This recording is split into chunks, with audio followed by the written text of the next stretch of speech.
Salut à tous, déjà 974. Aujourd'hui on se retrouve pour les decklists, les trois premiers du National australien. Donc on commence tout de suite avec le premier, donc qui jouait Prophecy. Donc avec un build similaire maintenant qu'on connaît à peu près tous, qui revient à la longue. Donc forcément on voit que le livre de magie du croissant s'inscrit fortement dans la tendance actuelle. Et je vais faire un point sur une vidéo sur le méta actuel la semaine prochaine. On commence avec la decklist du premier pour qui joue Prophétie, donc il jouait 2 prêtresses, 3 magiciens d'élus de magie de la prophétie, une justice, un veiler, un jogan, 2 kiku et 3 contre la max.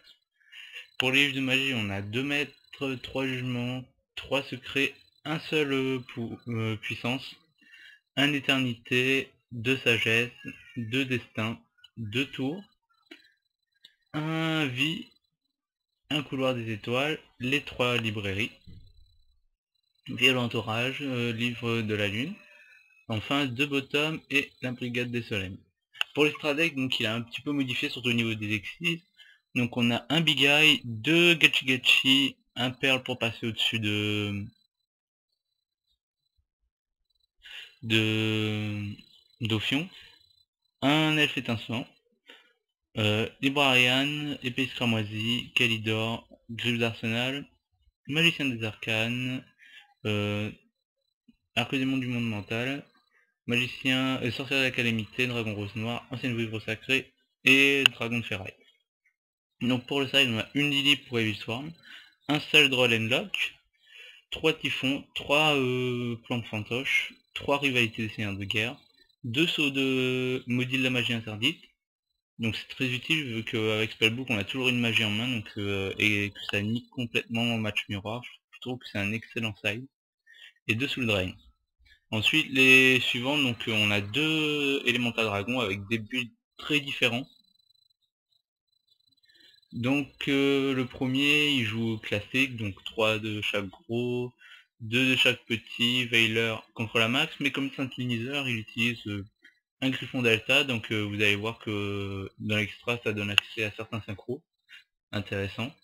Donc ensuite on a un violent orage, 3 sarcophages, 3 super rajeunissements, une épée sacrée, livre de la lune, 2 dispositifs, un retour et un reborn. Donc pour l'histoire on a Hydro-Dragon, donc qui sort toute seule vu que c'est un niveau 10 et que tous les dragons plus Delta font niveau 10. Donc avec 3000 d'attaque c'est intéressant. Guerrier colossal, l'art de brume, en utilisant les jetons avec Delta Flyer. Griffe d'arsenal, épice chromasie, ancienne vouivre sacrée, dragon rose noir, dragon de ferraille, un Gaïa, 3 bigailles et 3 Dragosac, donc pas de Gaïos ici.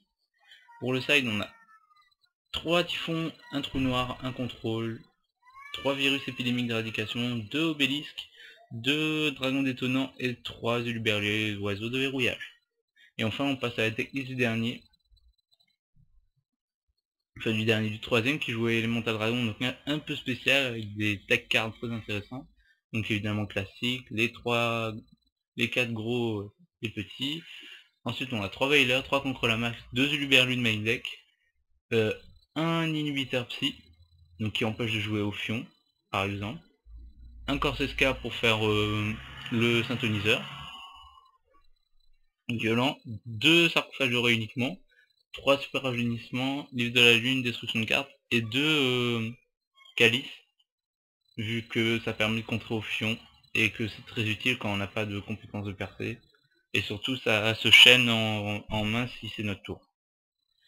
Ensuite on a pour l'extra un Arc-démon du monde mental, guerrier colossal, griffe d'arsenal, épée de cramoisie, un Bureil Shogun, une ancienne vouivre sacrée, un dragon roseur, un dragon de ferraille. Pour la suite, on a un Gaïa Dragoon, 2 gros oeils, un Gaios et 3 Dragosag. Pour le side, donc il me manque 2 cartes, je sais plus c'est lesquelles. 3 decks royales qui font trou noir, contrôleur d'ennemis, attaque de l'épouvantail, un deuxième inhibiteur psy. un Obélix, 2 Rico et 2 plantes fantoches. Donc voilà pour cette vidéo. Donc pour la suite, je vais vous faire une annonce par rapport à un projet d'un membre de Final Yugi pour créer un site pour la communauté francophone pour se trouver sur Dueling Network. Donc c'est très intéressant. Personnellement, je participe au projet en tant que juge et que caméraman, vu que je m'occuperai de filmer les finales et les tops importants, voilà. Donc je vous ferai une vidéo là-dessus. Ensuite, j'oublie pas de vous faire le profil de deck sur Elemental Dragon sans Dragosac, sans Big Eye, et de parler de la vidéo du méta. Voilà. Allez, salut tout le monde.